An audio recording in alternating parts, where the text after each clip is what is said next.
Hello बच्चों, आप सभी का हमारे यूट्यूब चैनल आरती एजुकेशन क्लासेस में स्वागत है। आज के वीडियो में हम आपके लिए लेकर आए हैं कक्षा 8 विषय विज्ञान के जो बोर्ड परीक्षा हो रही है उसके लिए जो महत्वपूर्ण प्रश्न है उन प्रश्नों को हम आपके लिए लेकर आए हैं। तो आइए देखते हैं जो एडगेट अभ्यास पुस्तिका है उसमें से पार्ट 1, 2 और 3 के प्रश्नोत्तर जो कि परीक्षा के लिए बहुत ही महत्वपूर्ण है। देखिए यहाँ पर दिया हुआ है पार्ट 1 फसल उत्पादन एवं प्रबंध। तो अति लघुत्तरीय प्रश्न दिए हुए इसमें। तो इसमें हम देखेंगे प्रश्न नंबर 1, फसल को कितने वर्गों में बांटा गया। प्रत्येक वर्ग के दो दो उदाहरण लिखिए। देखिए फसल को कितने भागों में बांटा गया है, हमें फसल के दो दो उदाहरण लिखना है। देखिए फसल को दो वर्गों में बांटा गया है। खरीफ फसल वह फसल जिसे वर्षा ऋतु में बोया जाता है खरीफ फसल कहलाती है। जो फसल वर्षा ऋतु में बोई जाती है उसे क्या कहते हैं, खरीफ की फसल कहलाती है। इसकी अवधि जून से सितंबर तक होती है। उदाहरण धान, मक्का, सोयाबीन, मूंगफली, कपास आदि। यह क्या होती है, हमारी खरीफ की फसलें होती है। फिर है रबी की फसल। रबी की फसल वह फसल जिसे शीत ऋतु में बोया जाता है रबी फसल कहलाती है। उदाहरण गेहूं, चना, मटर, सरसों तथा अलसी। यह क्या है, हमारी रबी की फसलें हैं। तो फसलों को दो वर्गों में बांटा जाता है और प्रत्येक वर्ग के हमने दो उदाहरण बताए। पहला वर्ग है खरीफ फसल। खरीफ फसल यानी जो वर्षा ऋतु में बोई जाती है उसमें आते धान और मक्का, सोयाबीन, दो उदाहरण पूछे थे। और रबी फसल वह फसल जिसे शीत ऋतु में बोया जाता है उसे रबी की फसल कहते हैं। इसके उदाहरण है गेहूं, चना, मटर और सरसों। तो इस तरह से हमने प्रश्न नंबर 1 का उत्तर लिखा। आइए बच्चों अगला प्रश्न देखते हैं। प्रश्न नंबर 2, खरपतवार फसलों को किस प्रकार नुकसान पहुंचाते हैं। खरपतवार क्या होते हैं, जो कि अनावश्यक घास जो उग जाता है फसलों के बीच उसे खरपतवार कहते हैं।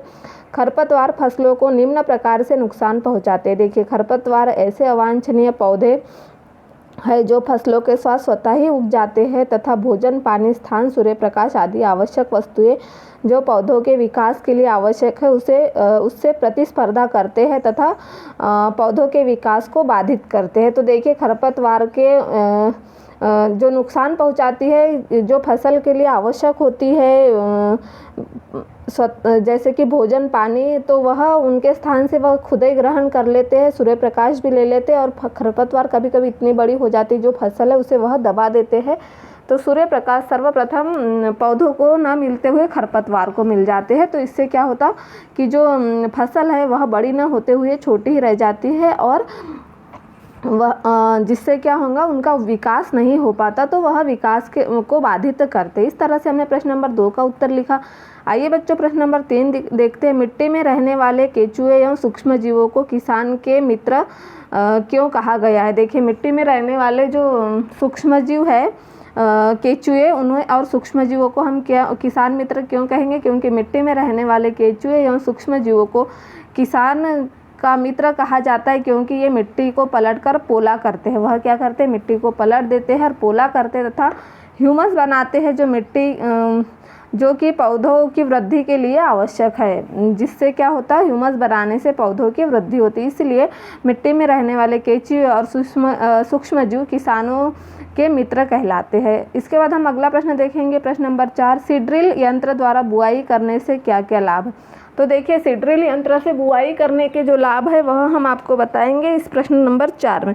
तो सीड्रिल यंत्र द्वारा बुआई करने से निम्न लाभ होते हैं। सीड्रिल यंत्र द्वारा बीजों के समान दूरी व गहराई बनी रहती है। बुआई के बाद बीज मिट्टी में अच्छे से ढक जाते हैं और सीड्रिल द्वारा बुआई करने से समय व श्रम दोनों की बचत होती है। यह बुआई की आधुनिक पद्धति है।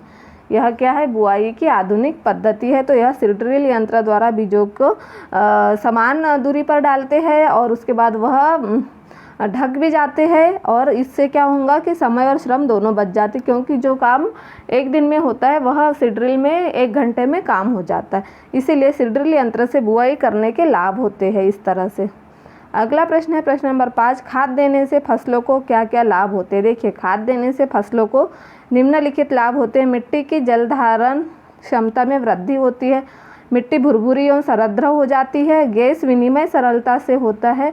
मित्र जीवाणुओं की संख्या में वृद्धि हो जाती है और मिट्टी के गठन में सुधार होता है। खाद यदि हम फसलों को देते हैं तो जल धारण क्षमता में वृद्धि हो जाती है, मिट्टी भुरभुरी और सरद्र हो जाती है, गैस विनिमय सरलता से होती है और मित्र जीवाणुओं की संख्या में वृद्धि हो जाती है, मिट्टी के गठन में सुधार होता है। इस तरह से खाद देने से फसलों को लाभ होते हैं। फिर उसके बाद अगला प्रश्न है प्रश्न नंबर 6, फसल के भंडारण से पूर्व धूप में सुखाना क्यों आवश्यक है। यदि हम फसल का भंडारण करते उसे यदि धूप में नहीं सुखाते तो उसके अंदर जो नमी उपस्थित होती है, वह नमी से वह लंबे समय तक हम उसे संग्रहित नहीं कर पाएंगे। तो देखिए, फसल के भंडारण से पूर्व धूप में सुखाने से फसल में उपस्थित नमी की मात्रा में कमी आ जाती है, जिसके परिणाम स्वरूप इसे लंबे समय तक संग्रहित करके रखा जाता है। इस तरह से प्रश्न नंबर 6 का उत्तर था। अब हम देखेंगे प्रश्न नंबर 7, फसल बोने से पूर्व आप स्वयं बीजों का चयन किस प्रकार करेंगे। तो देखिए, स्वस्थ बीजों के प्रमुख लक्षण, फसल बोने के लिए सबसे पहले तो हम स्वस्थ बीजों का चयन करेंगे। तो स्वस्थ बीजों के जो चयन है वह किस प्रकार, स्वस्थ बीज चमकदार होना चाहिए। बीज क्या होता है, स्वस्थ बीज जो है, अच्छा बीज वह क्या होता है, चमकदार होता है। बीज का वजन भारी होना चाहिए। बीज किसी प्रकार से क्षतिग्रस्त नहीं होना चाहिए। स्वस्थ बीजों की पहचान करने के लिए कुछ बीजों को जल से भरे पात्र में डालने पर जो बीज जल में डूब जाए उन बीजों का चयन बुआई में करना चाहिए। इस तरह से हम फसल बोने से पूर्व स्वस्थ बीजों का चयन कर सकते हैं। फिर अगला प्रश्न है प्रश्न नंबर 8, जल की कमी वाले क्षेत्रों में सिंचाई की किस विधि का उपयोग किया जाता है। विधि का नाम लिखिए तथा चित्र बनाइए। जल की कमी वाले क्षेत्र में प्रमुख रूप से 2 विधियां उपयोग में लाई जाती। विधि का नाम है छिड़काव तंत्र और ड्रिप तंत्र। तो देखिए, छिड़काव तंत्र और ड्रिप तंत्र के बारे में हमें यहाँ पर बताया गया था। फिर अगला प्रश्न है हमारा प्रश्न नंबर 9, उर्वरक और खाद में क्या अंतर है, लिखिए। तो देखिए, यहाँ उर्वरक और खाद, उर्वरक एक मानव निर्मित लवण है। उर्वरक क्या है, एक मानव निर्मित लवण है। और खाद एक प्राकृतिक पदार्थ है जो गोबर एवं पौधों के अवशेष के विघटन से प्राप्त होता है। उर्वरक का उत्पादन फैक्ट्रियों में होता है और खाद खेतों में बनाई जाती है। उर्वरक से मिट्टी को ह्यूमस प्राप्त नहीं होता, इससे मिट्टी को ह्यूमस प्रचुर मात्रा में प्राप्त होता है खाद से। उर्वरक में पादप पोषक प्रचुर मात्रा में होते हैं और खाद में पादप पोषक अपेक्षाकृत कम मात्रा में होते हैं। इस तरह से जो उर्वरक और खाद में जो अंतर था वह हमने यहाँ पर बता दिया है। आप इसे अच्छे से पढ़ लीजिए या याद कर लीजिए ताकि आपको परीक्षा में लिखने में आसानी हो। मिट्टी की उर्वरता बढ़ाने के लिए किसान कौन कौन से तरीके उपयोग में लाता है, विस्तार पूर्वक वर्णन कीजिए। मिट्टी की उर्वरता बढ़ाने के लिए किसान खेतों में खाद एवं उर्वरक को मिलाते हैं जिससे कि मिट्टी में पोषक तत्वों की कमी को पूरा किया जा सके। इसके अलावा किसान फसल चक्रण अर्थात एक प्रकार की फसल के बाद दूसरे प्रकार की फसल उगाते हैं। साथ ही साथ वर्मी कंपोस्टिंग का अर्थात केचुए की खाद का भी उपयोग मिट्टी की उर्वरता बढ़ाने के लिए किसानों द्वारा किया जाता है। देखिए, किसान क्या करते हैं, मिट्टी की उर्वरता बढ़ाने के लिए किसान खेतों में खाद एवं उर्वरक को मिलाते हैं जिससे कि मिट्टी में पोषक तत्वों की कमी को पूरा किया जा सके। इसके अलावा किसान फसल चक्रण अर्थात एक प्रकार की फसल के बाद दूसरे प्रकार की फसल उगाते हैं। साथ ही साथ वर्मी कंपोस्टिंग का अर्थात केचुओं की खाद का भी उपयोग मिट्टी की उर्वरता बढ़ाने के लिए किसानों द्वारा किया जाता है। इस तरह से प्रश्न नंबर 10 का उत्तर था। यह था हमारे पार्ट 3 के जो प्रश्न थे उनका उत्तर। इसके बाद हम देखेंगे पार्ट 1 के प्रश्न उत्तर। फिर अगला पार्ट है पार्ट 2, सूक्ष्मजीव मित्र एवं शत्रु। तो देखिए, यहाँ पर हमारा प्रश्न नंबर 1 है, जंतुओं तथा पौधों में सूक्ष्मजीवों द्वारा होने वाले दो रोगों के नाम लिखिए। देखिए, जंतुओं में रोग हैजा जीवाणु द्वारा और खसरा वायरस के द्वारा होता है जो रोग होते हैं। और पौधों में रोग नींबू कैंकर जैसे जीवाणु द्वारा होता है। गेहूं के रस्ट कवक द्वारा होता है। यह थे हमारे जंतुओं और तथा पौधों में सूक्ष्म जीवों द्वारा होने वाले दो रोगों के नाम। हैजा जो जंतुओं में होता है जीवाणु द्वारा और खसरा वायरस के द्वारा होता है। पौधों में नींबू कैंकर जीवाणु द्वारा होता है। गेहूं की रस्ट कवक द्वारा होता है। इस तरह से हमारा प्रश्न नंबर 1 था। फिर अगला प्रश्न है प्रश्न नंबर 2। हमारा जो प्रश्न नंबर 2 है इसमें हमें क्या पूछा है, चित्र में दिए गए सूक्ष्मजीव का क्या नाम है। यहाँ सूक्ष्मजीव दिया हुआ है एक, इसका क्या नाम है। तो चित्र में दिए गए सूक्ष्मजीव का नाम राइजोपस ब्रेट मोल्ड है, मतलब राइजोपस इसे हम कहेंगे, यह जो सूक्ष्मजीव दिया हुआ है। फिर अगला, यह सूक्ष्मजीव को किस वर्ग में आता है, इस सूक्ष्मजीव को किस वर्ग में रखा गया है या फिर यह किस वर्ग में आता है। तो यह सूक्ष्मजीव के कवक वर्ग में आता है। यह इसका वर्ग क्या है, कवक है। उसके बाद अगला प्रश्न है प्रश्न नंबर 3, प्रतिजैविक का उपयोग करते समय हमें क्या क्या सावधानियां रखनी चाहिए। प्रतिजैविक है उसका उपयोग करते समय हमें क्या क्या सावधानियां रखनी चाहिए। तो प्रतिजैविक का उपयोग डॉक्टर की सलाह व आवश्यकता अनुसार तथा इसका कोर्स भी पूरा करना चाहिए। देखिए, प्रतिजैविक का उपयोग क्या करना है, हमें डॉक्टर की सलाह व आवश्यकता के अनुसार तथा इसका कोर्स भी हमें पूरा करना चाहिए।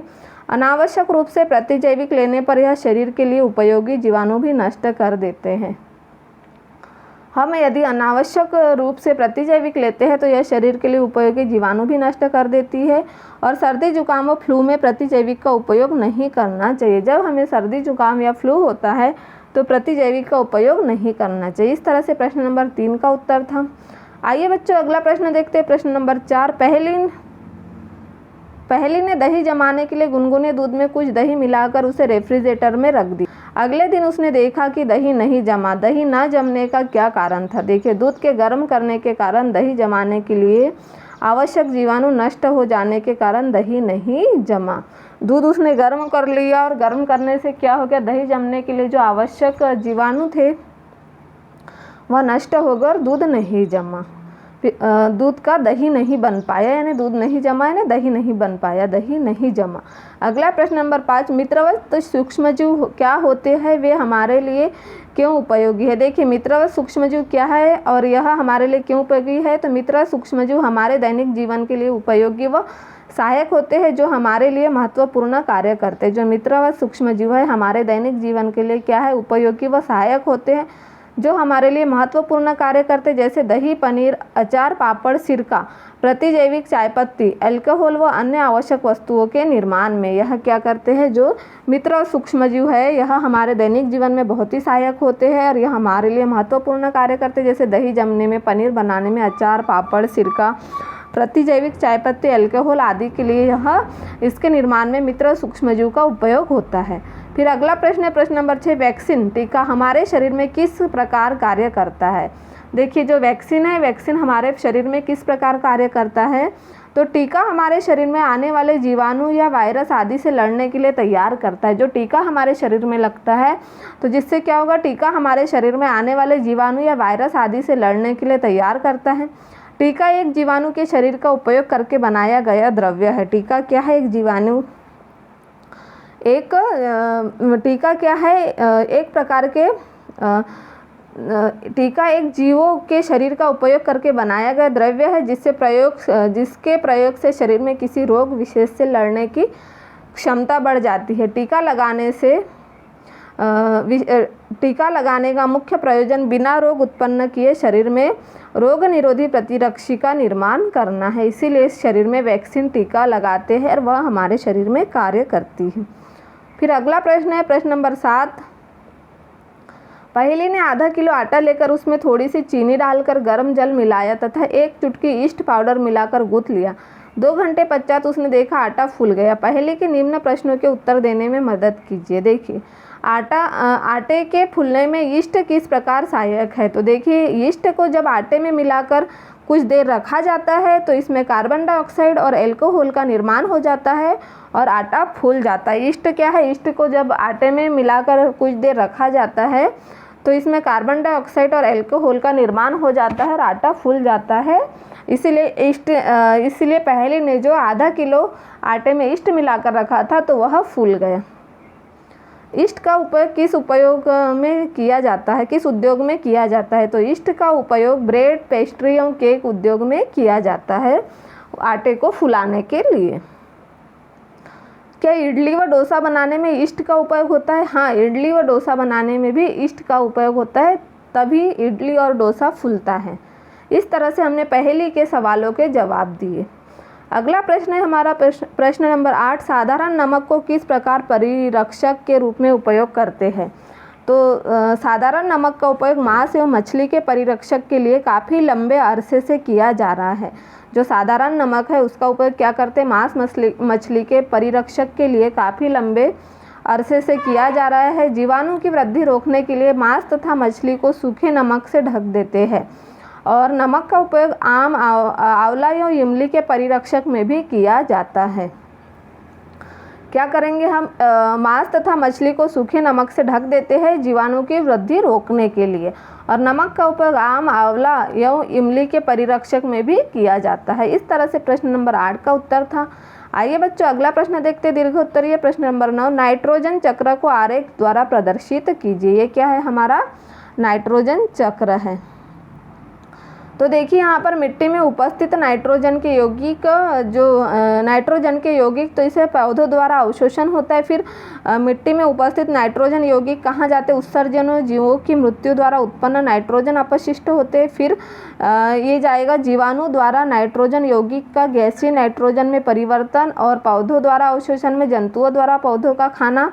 फिर वायुमंडलीय नाइट्रोजन देखिए कहाँ होता है, तड़ित द्वारा नाइट्रोजन स्थिरीकरण होता है।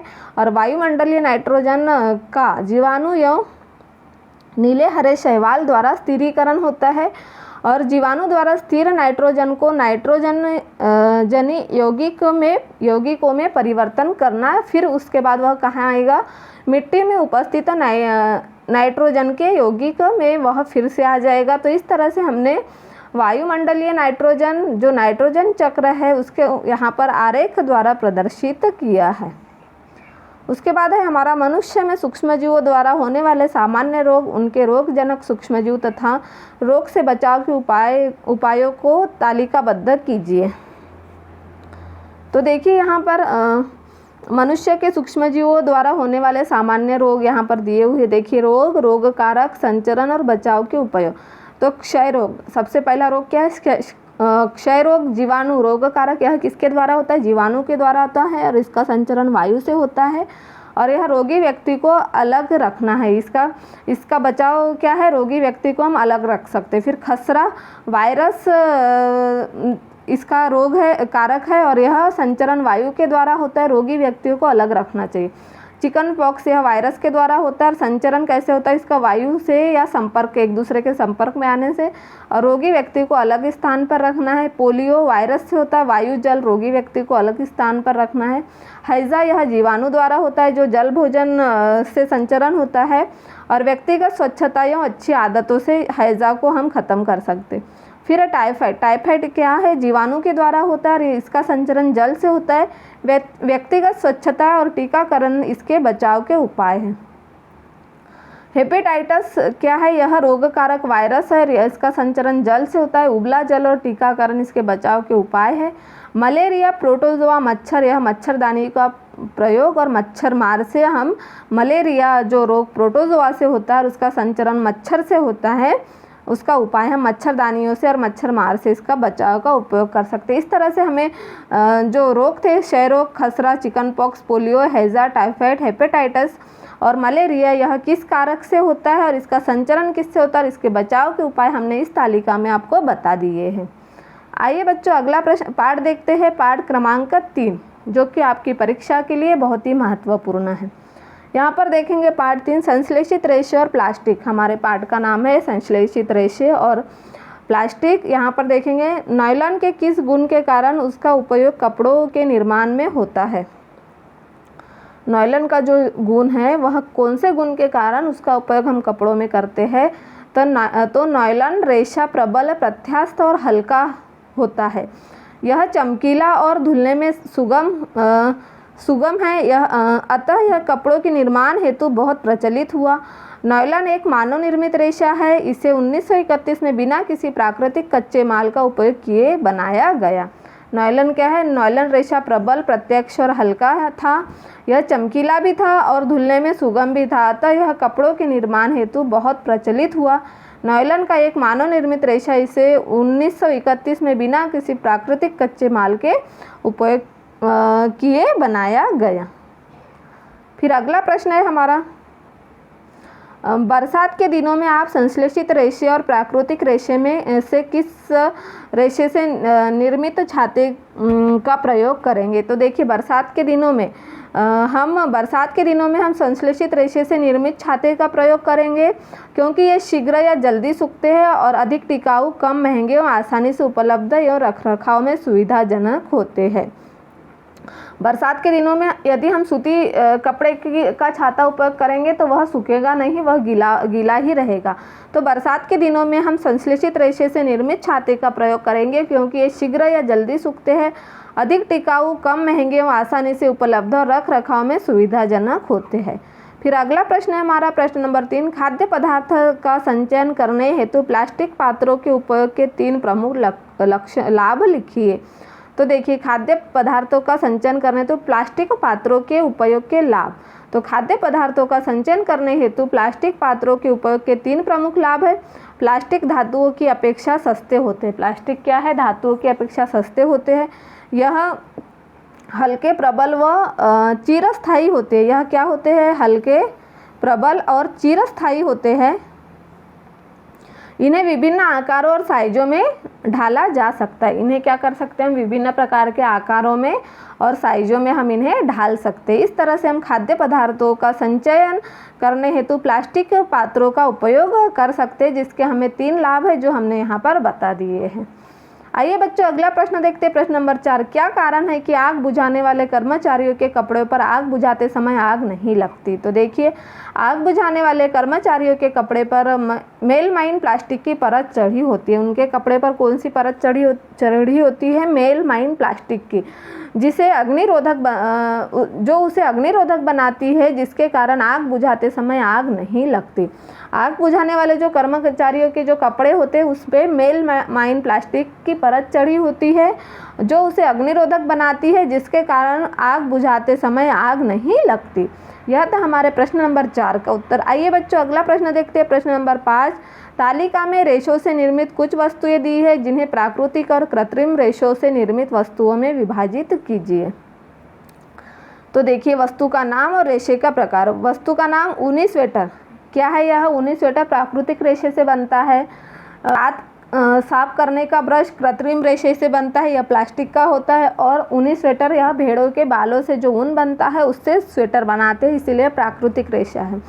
रेशमी साड़ी यह प्राकृतिक रेशा है, क्योंकि रेशम के जो कीट है उनके द्वारा जो धागा रेशा बनता है उससे हम रेशमी साड़ी बनाते हैं, इसीलिए वह प्राकृतिक है। टेरिलिन की शर्ट यह कृत्रिम है, यह मानव निर्मित है। सूती कुर्ता यह प्राकृतिक रेशा है, यह कपास के रेशे से बनता है।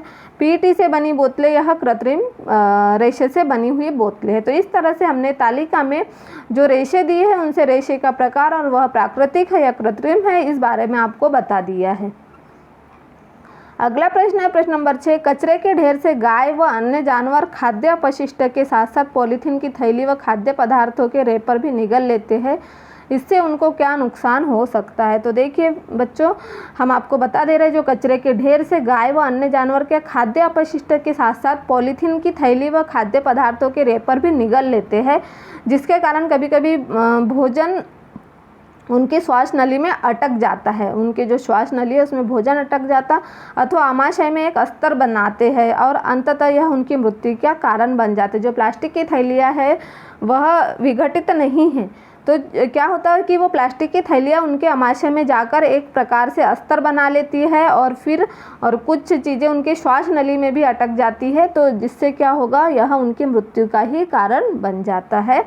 तो कचरे के ढेर से गाय व अन्य जानवर जो खाद्य अपशिष्ट के साथ साथ पॉलीथीन की थैली भी खाते हैं, रैपर भी निगल लेते हैं, इससे उनकी यह क्या है, उनकी मृत्यु का कारण बन सकता है।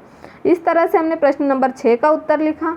आइए बच्चों, अगला प्रश्न देखते हैं। प्रश्न नंबर 7, एक उत्तरदायी नागरिक के रूप में पर्यावरण के हित में आप कौन कौन से 5R सिद्धांत का उपयोग करेंगे तथा 3 उपाय लिखिए जिससे पर्यावरण स्वच्छ और प्लास्टिक मुक्त रहे। तो देखिए, 5R सिद्धांत एक उत्तरदायी नागरिक होने के रूप में पर्यावरण से बचाव के। तो 5R सिद्धांत क्या है? उपयोग कम करिए, पुनः उपयोग करिए, पुनः चक्रित कीजिए, पुनः प्राप्त कीजिए और उपयोग ना करिए। यह क्या है हमारा 5R सिद्धांत।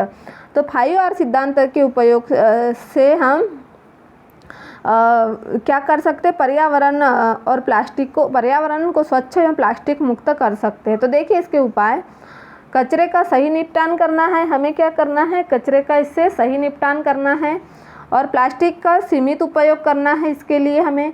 और बाज़ार जाते समय कागज़ कपड़े के थैले का उपयोग करना चाहिए, क्योंकि हमें प्लास्टिक मुक्त और पर्यावरण को स्वच्छ बनाना है। जैसे यह सार सिद्धांत उपयोग कम करिए, 5R सिद्धांत क्या है हमारा, उपयोग कम करिए, पुनः उपयोग करिए, पुनः चक्रित करिए, पुनः प्राप्त करिए, या फिर उपयोग ही ना कीजिए प्लास्टिक का। जिससे क्या होगा कि हमारा जैसे रिसाइकल रीयूज़ जो है ना हमारा, तो रीयूज्ड, तो ये इस तरह से हम 5R सिद्धांत का उपयोग कर सकते हैं। और उससे के जो उपाय है, कचरे का सही निपटान, प्लास्टिक का सीमित उपयोग और बाज़ार जाते समय कागज़ कपड़े के थैले का उपयोग करना चाहिए। इससे हम प्लास्टिक मुक्त हमारा पर्यावरण बना सकते हैं और पर्यावरण को स्वच्छ बना सकते हैं।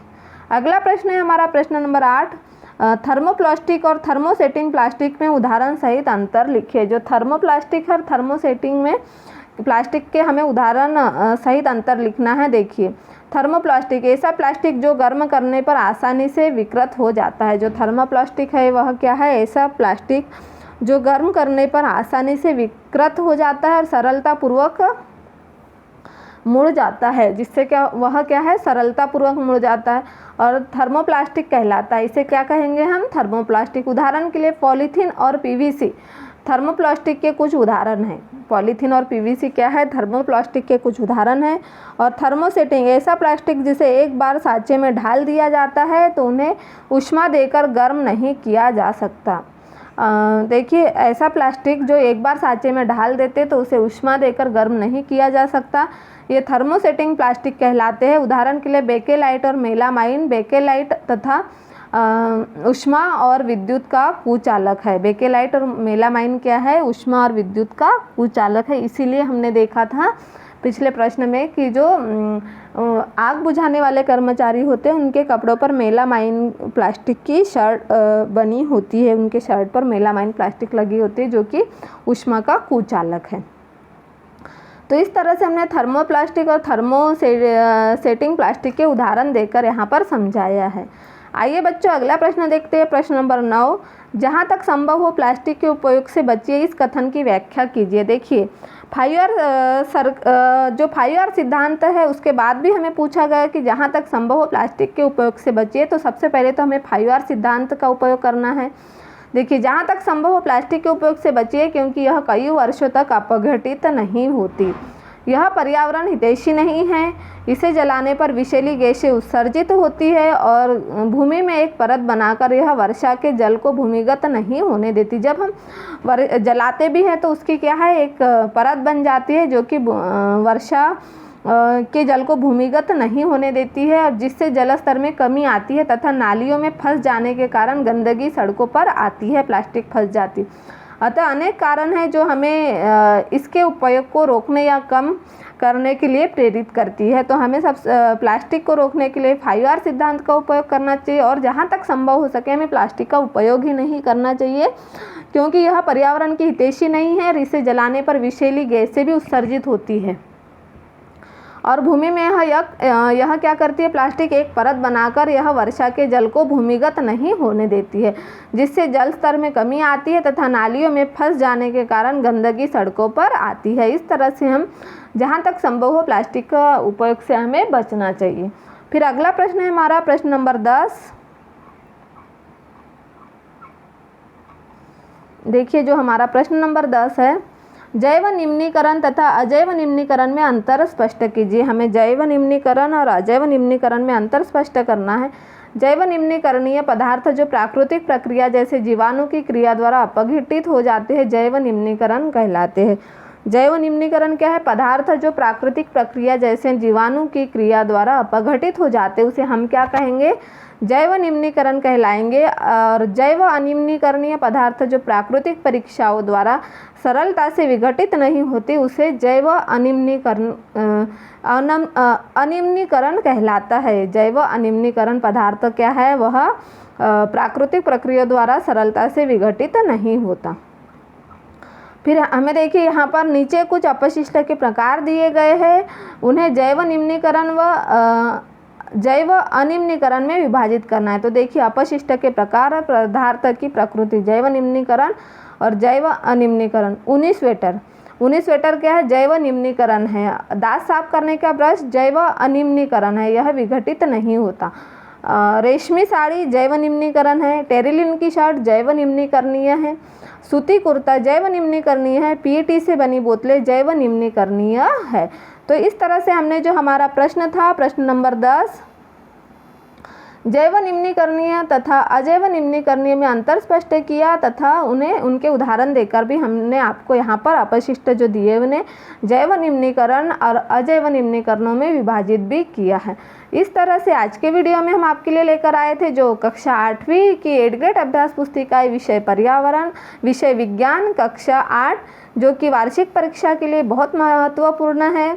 तो इस वीडियो को आप देखिए और प्रश्नों को समझिए और परीक्षा में इन्हें अच्छे से अंक प्राप्त कीजिए।